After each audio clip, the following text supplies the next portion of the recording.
Okay, I want to start VMware now, but this time I want to be able to view the hard disk as it is changing. So when Windows is operating, it will be making changes to the hard disk as part of its ongoing activities. So I would like to see what those are. So what I want to do is to just maybe browse it. Now the problem with that, or one problem, is that in order to increase performance, Windows is going to cache everything on.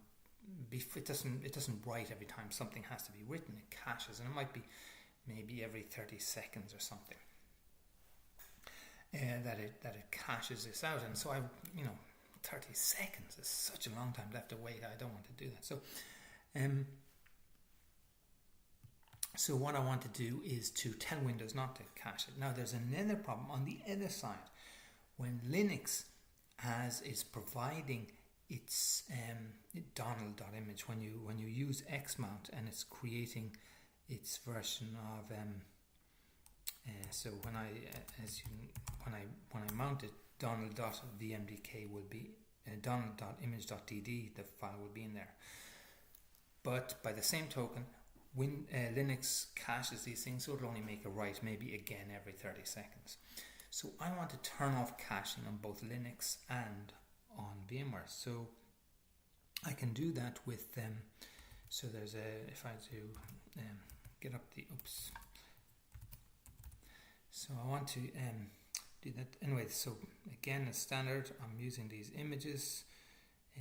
I'm going to use a cache. Actually, the cache I would like to use, and let's get rid of it was the one I just made, which was screen. What was it called? Yeah, SC screen resolution. And then it was no password. Okay, so I want to copy that into don.cache.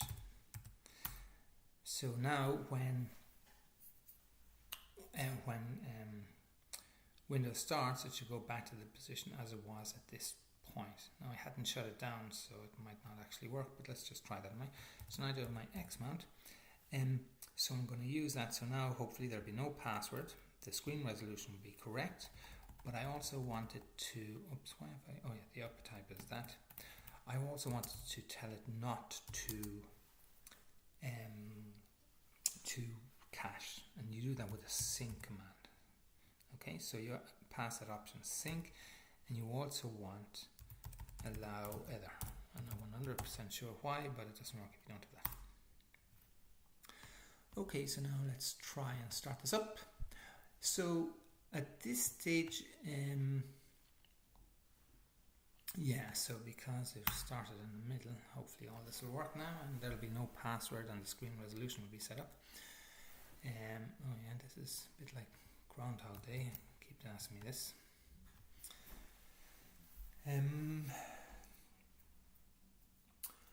Right. So more of this. Okay. So so that seems to be working. Now I've turned off the caching on the Linux side. I also have to turn it off on the Windows side. So I'm going to you can do that with the device manager, and that's that program there. And if you click on disk drives and right click this to this, there I've added some stuff to it. I want to check the properties of this file, and if you go to the policies, and there's two options. You can have better performance, which is a default, which is write caching. But one problem is that if, let's say, you have a USB disk or something, it mightn't have written everything to the disk. If you want to enable quick removal, then you disable write caching, but you can disconnect the device safely, etc. Okay, so that's what I'm going to go for. So now that should mean that whatever happens, I need to restart. Okay, so let's restart. Can I just shut down altogether? That might be better. Let's shut down, because if I shut down, then I'll be in a known safe state, and it won't keep asking me if I want to restart Windows. Okay, so I've shut down, so I just need to So I want to copy that cache file again. So don.cache, and I want to copy it to, well, I've actually already got this. I've copied that there, but let's copy it to there again. Okay, so I want to copy that in there. So I'm going to call it screen resolution is fixed, quick removal, and the password is sorted. Okay, so and then I want to unmount VMDK. Okay, just make sure that all worked. And now I want to do Xmount again, except oh yes, so okay, so this is the one I want. So in future I'm going to copy this back to don.cache if I want to start off in this position. Okay, so that seems to have worked. So let's start off VMware again, and now we should be we should have set it up so there's no caching on either side. Okay, so, and I'll just quickly check that. Okay, so this time I didn't have a starting, Windows didn't shut down properly, error. Okay, it still has this, but I don't want to install software on this unnecessarily. Okay, so we've got the large screen, we've got no password, and we're straight into Windows. Okay, so I now want to,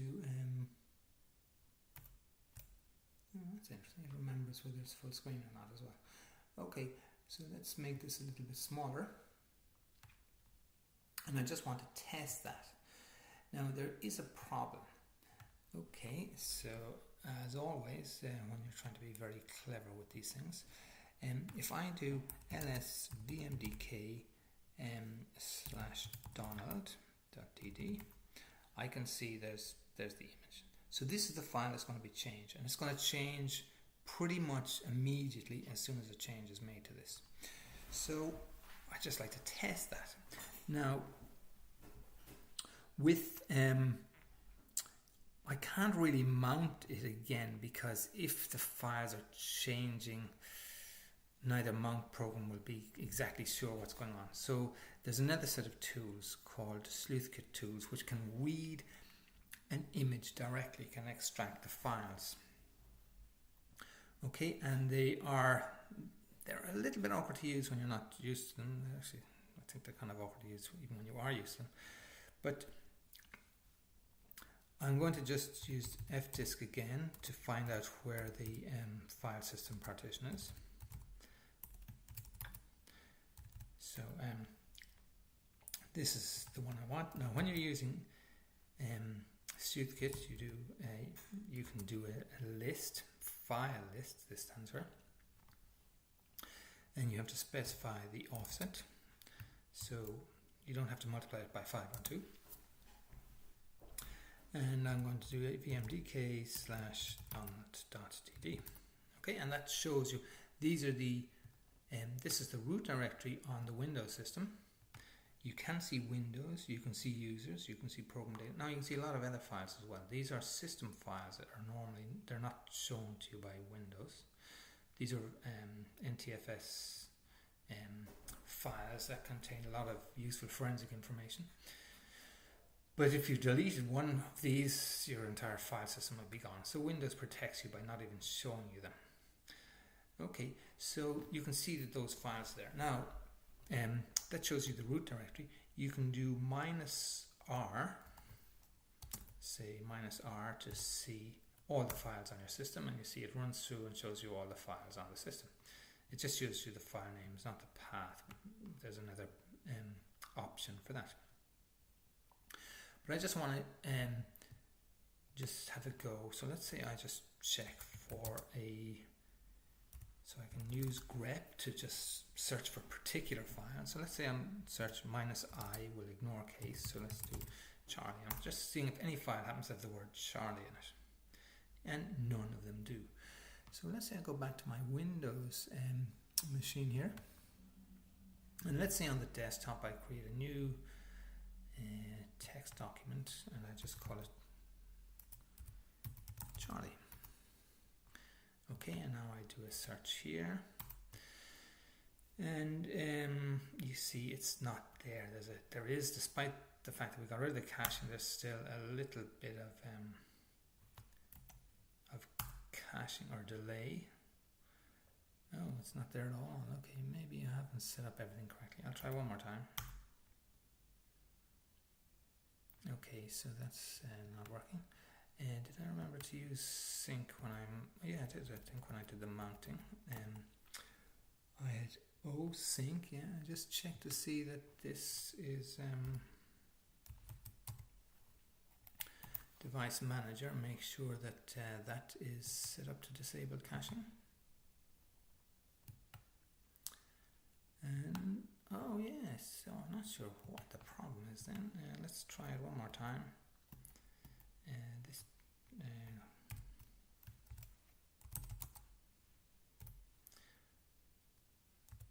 Okay, so that was oh